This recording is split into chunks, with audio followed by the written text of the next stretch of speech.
Welcome to Between the Business Cards, a podcast that helps business professionals take their network and sales skills to the next level. And now, here are your hosts, Martina Niemeyer and Brandon Souba. Hello, and welcome to this episode of Between the Business Cards. I'm Brandon Souba, sales consultant. And I'm Martina Niemeyer, the Omaha Market President of Centersphere. And we bring you this podcast weekly so that we can give you tips and tricks to help you either benefit from the time and financial commitment if you're within the Centersphere world, or if you're just an avid networker and you like to get out there and go to events. We kind of help with that too. Yep. Most of the time. Most of the time, yeah. But I would say it's safe to agree that most of us have joined or we network to get referrals. Would you agree? Well, there are a lot of reasons people do network. Referrals and driving business and growing business is a big part of it. And so while they will love all the pieces that go into the relationship building, if that piece isn't there, that can be a little frustrating. So yes, if that's missing, if you're in sales and you're out getting referrals and you don't bring any business in, the customer or the company owner is probably going to question that a little bit. Right. And if you're the company owner and you're trying to grow your business, probably want those referrals too. yes. So we have touched on all the processes and systems you can use that get you the opportunity for referrals. But I talk about credibility a lot. Sure. And ironically, passing referrals can hurt your credibility because there are not great ways to do it. There's not great referrals to pass. But I think a lot of the times it's just because people don't know the difference. Sure. And there are some people out there that will ask for a very broad, I'm just looking for a basic introduction, don't need to know who they are, I'll call them. I love those people. They're very hard workers. I'm not good at that. I would like a warm referral myself. Well, I think as we were discussing this, we talked about one of the purposes of a referral is to make things a little less weird. So it's on the notes. It says is less weird. Less weird. Because we don't all love cold calling. I have met a couple of people that are like, oh, I kind of enjoy it. And I'm like, wow, okay. I don't like to be on either end of that situation. And so a referral, especially when you've done it through networking and relationships, reduces that uncomfortability, that kind of confusion of why are you calling me? Why would we be having this conversation, and the interruption into their day and all of the things that can come when it's just cold and you don't know if they're really going to need what you are offering in the first place. So so we're here to make it less weird. And that's because we're going to have you pass really great referrals. So let's start with defining what a referral is. And it's pretty simple. A referral is someone that is in the market for your business or your service. I would not refer a garage repair person to somebody that doesn't even have a garage. And I'm not saying it ever gets that bad, but I think we'll kind of give some examples or touch on how it gets pretty darn close. But in all reality, and we'll break this down a little bit more, but by listening and asking correctly, we really do set ourselves up within the network to be in a position where we are going to get the referral of someone who needs our product or service. And that's what we want. Sure. So if you have not ever been to a meeting, or if you have and it maybe was run a little bit differently, or maybe it wasn't a Centersphere meeting, most of our meetings run pretty similarly in the beginning. And what happens is you have the opportunity to introduce yourself. And when you're doing that, you have the opportunity to tell people in the room who a good referral is for you. So if you're brand new to networking, the very first thing that you need to do is you need to define that. Anyone is not who you're looking for. And you might say, oh no, really, I would work with anyone. No, you probably wouldn't. There are probably people that if they came to you, they would probably not be a good fit for you or your company or the services that you're offering. And if you think about it, so I've heard that for many years. Don't use anyone, right? It's too broad, they say. I was sitting in a training, and I actually heard this, and I really like this. We all have to prospect for our business. No matter what you do, you have to prospect to find people to become clients, be it through marketing, through mouth to mouth, or word of mouth, all those, right? When you stand up and say, I'm looking for anybody that blank, You're asking your group to think of somebody, prospect that person, and turn them into a referral for you. And I don't know about you, Martina, but that's a lot of work. It is. And I'm already doing it for my business, so our brains are very prone to shut down and being like, I'm out.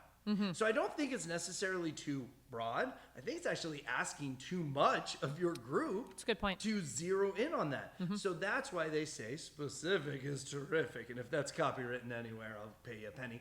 But the more specific we are, the less our group has to think. And if I don't have to think about it, and you give me ideal client, the perfect industry you want to meet, or even a name, I do minimal work of, yep, I know who that is. Tell me a little more before I connect. We'll talk about that in another podcast. But I know who that is, or I know people in that industry. It just makes that line a lot shorter for me to bring you a referral. Absolutely. When you are able to hone in on that, you've done a good chunk of the work for the person. I love that, Brandon. That's really fantastic because it is as simple as you can make it. Then it makes it so that people are really quick to think of that person in their life, in their circles that may be that great connection. Yeah. So you're talking about, this is the opportunity in the meeting to talk Sure. about these. If you're not listening, then you're not going to be bringing referrals. You're not necessarily going to know who the people in your group are looking for. And you can coin any phrase that you want, but I think it is pretty obvious in life, the more you help people, the more help you get. Sure.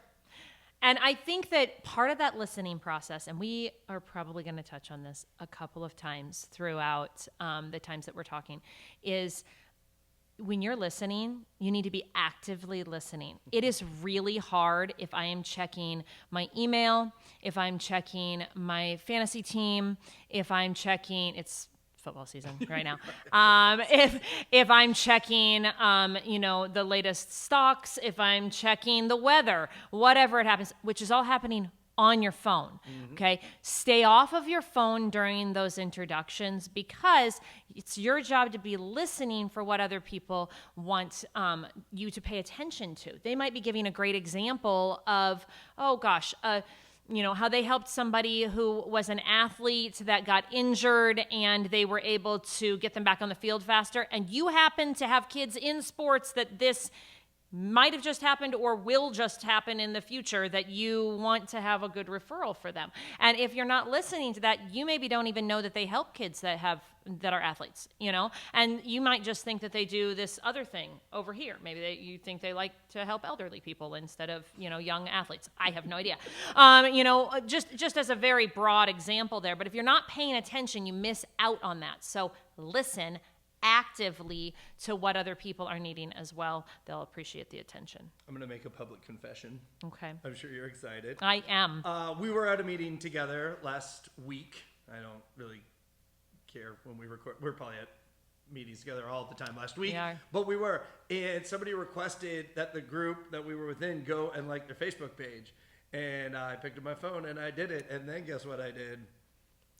I scrolled. And here's the best part is this group was taking pictures throughout the whole time. And I told myself, I jumped off real quick. I don't know if you saw this or not. I didn't. Okay, no. Good. So I did. I was not judging you across the room. As you should.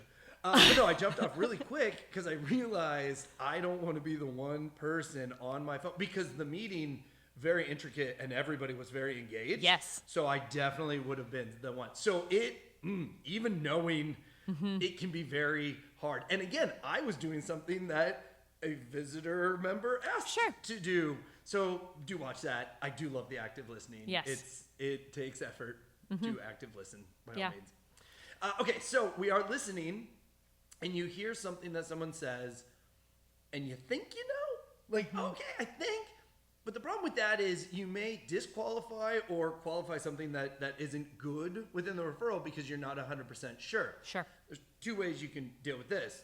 The obvious one is if there really is more, then you ask them for a one-to-one. Another way is just asking those clarifying questions before and after the meeting. We've talked about how a lot of business happens on the bookends of the meeting, okay? Before and after the meeting, maybe 5-10 minutes. That's a great time to ask those clarifying questions. For a while, Brandon was in a different role, and I didn't necessarily know exactly who would be a great referral for him, if I caught him after a meeting and said, hey, could you work with ABC Company? And he's like, I can work with ABC Company. Oh, great. Okay, well, I know Sandy from that company, and I'll go ahead and send her your way. But if I don't ask the clarifying question, I walk away, get into my car, and go, wonder if Brandon can work with ABC Company. Huh. And I drive away, and I don't think about it again. And it's done. Now, in the lines with that, another good tip is, so we've decided, yeah, I can actually work with Sandy. Okay. Martina can call and ask Sandy, hey, met somebody at a group today. This is their situation. Sounds like they can work with you. Is this somebody you would like to meet? Now, we haven't talked about it yet, but there's a 3-way introduction thing that we will talk about. Yeah. We don't touch that today, right? Yep, we're not going to talk about that No. today. But here's the beauty of it. Sandy now has more credibility with Martina because she asked, and now Sandy's like, oh, yes, that is perfect for me. So now I get to call this person that's like excited for me to call. And I mean, who doesn't want that in life, right? So simply asking if it's okay to pass that referral to the person the referral is going to, it does wonders for your credibility, does wonders for the situation. And the reason I'm so passionate about this is I lived in a world, especially early days of networking in the countertop business, that people would just say, oh yeah, give this person a call. And would do no work behind it or in front of it. And when we talk about weird, there's nothing more weird than calling somebody about remodeling their bathroom and they're not. And then they go, why are you calling me? And you're like, oh, well, Sherry gave me your number. And they're like, who's Sherry? And you're like, this is going downhill fast. This is worse than a cold call. So really asking before that referral officially gets passed, it does wonders for it. Well, and I've had a no. I've had a no before. There was someone, I knew what they did, and I thought this would be a great connection, and I called that person and said, can I introduce you to Tyler? And they said no, because I'm so very, very busy that I am out 18 months, and I cannot have you send me somebody who may generate more, and I don't even know what clientele they work with. They decided to put the stops on that. Now, they could reach out to me later and say, hey, now I'm not booked out as far. Now can you introduce me to Tyler? If it gets to that point, they know that I've already been thinking about them. However, it was not a good time for them. It was not something that they needed at that point in time, and it would have actually made things harder in their business. So they were like, no, please don't send Tyler my way. So. And then the last piece. So we've listened. We have the referral opportunity. We've asked, and it's all good to go. You communicate on how do you want me to make this connection. Yep. Jokingly, we're aging. We like emails, I guess, we discovered, or a text never hurts as an introduction. But again, treat them the way they want to be treated. What's going to be the most effective way to get the referral to the person you're trying to pass it to? Because the referral is not hand off, it's your responsibility now. Right. It gets to that point. But the more work you do before that point, the better the whole experience is. Well, and knowing how to connect them. Maybe they're a person that just the nature of their business, they don't check their email but once a week. And you've now connected them with someone and it's been 5 days and they're, the person you connected them with are like, did you actually do that? And I'm like, I did connect you. But the other person hasn't seen it even yet. And if they're not checking their email, or maybe they have really heavy spam filters or whatever that happens to look like, if you haven't done some of the front end work, they don't even know they're supposed to be looking for it. And you don't know which way it comes best to them. I want to send somebody a text if that's the best possible way to do that, if that's going to be what catapults their business. So that's going to wrap it up on referrals. We are going to talk about referrals again. This will not be the last episode on it. It is kind of the backbone of why we're doing all of this stuff. It's not necessarily the main reason, but it sure is important. And there's a lot that we can do as passing a referral, but then there's a lot that you can do as receiving a referral. And so, again, we'll touch on this again, but hopefully these basics kind of gave you parameters. Because most of the time, especially if you're new, you think, oh, I gave a name out. That's great. And, side note, your group can kind of define what is considered a good referral for the group. Like I said, some people, they just want, in essence, a cold call. right? Like Right. a name. Sometimes Give me they a do. name in industry. That's great. Sure. Other people, I think they want a closed business done and ready to go. Right. It's not always the case. A referral is not guaranteed No. closed business. It's not. It's an opportunity. No. It's not guaranteed. Yeah.